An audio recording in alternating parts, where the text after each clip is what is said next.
আচলতে সম্পূৰ্ণ ঘটনা আচলতে দুৰ্ভাগ্যজনক। আচলতে ঘটনাটো শুনাৰ লগত আমাৰ চকু সেমেকি উঠিছে।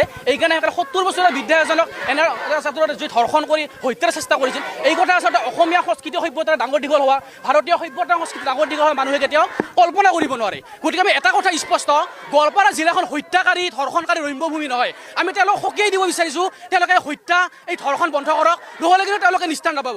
লগতে ইতিমধ্যে আমি গম পোৱা মতে যিজন ধৰ্ষণকাৰী তেওঁক জিলা প্ৰশাসনে কৰায়ত্ব কৰিছে।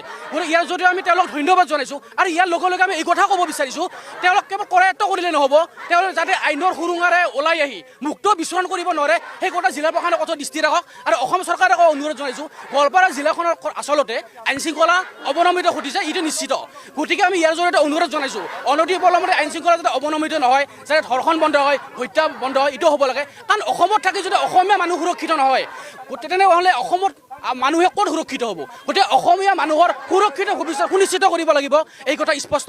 আৰু অনাৰি অনন্তকালত যদি এনেধৰণৰ ঘটনা হৈ থাকে তেনেহ'লে কিন্তু আইন শান্ত নাথাকে। কাৰণ অসমীয়া মানুহৰ হৃদয়খন সাগৰৰ দৰে বিশাল, আৰু সাগৰত যদি চুনামীৰ সৃষ্টি হয় তেতিয়া কিন্তু কোনো নিস্তাৰ নাপাব, এয়া স্পষ্ট। গতিকে ইয়াৰ জৰিয়তে আমি হত্যাকাৰী ধৰ্ষণকাৰী সকীয়াই দিব বিচাৰিছোঁ, তেওঁলোকে এই কথা বন্ধ কৰক, নহ'লে কিন্তু তেওঁলোকৰ কথা বেয়া হৈ যাব। হয়, আমি সমদল উলিয়াইছোঁ আমাৰ গোৱালপাৰা জিলা জাতীয় সংগঠনৰ আৰু মাতিয়া সচেতন নাগৰিক মঞ্চৰ উদ্যোগত।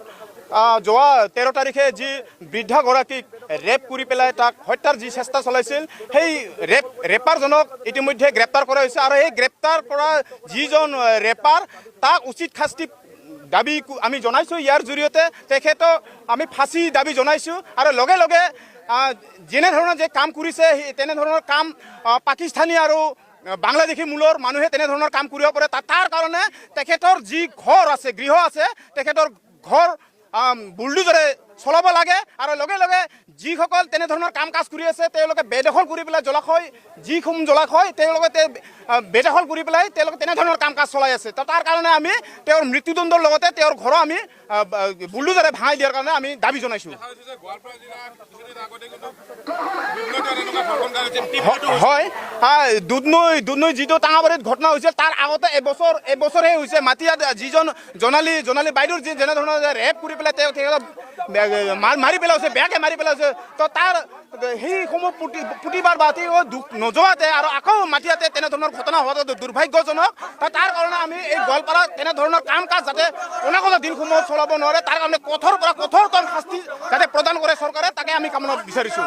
অসমত দুৰ্ভাগ্যজনক, মই এটা কথাই কৈছোঁ, যদি এই অঞ্চলৰ 70 বছৰ বৃদ্ধা একজন যদি সুৰক্ষিত নহয়, তেনেস্থলত আমাক যুৱক যুৱতীসকলে কেনেদৰে সুৰক্ষিত হ'ব?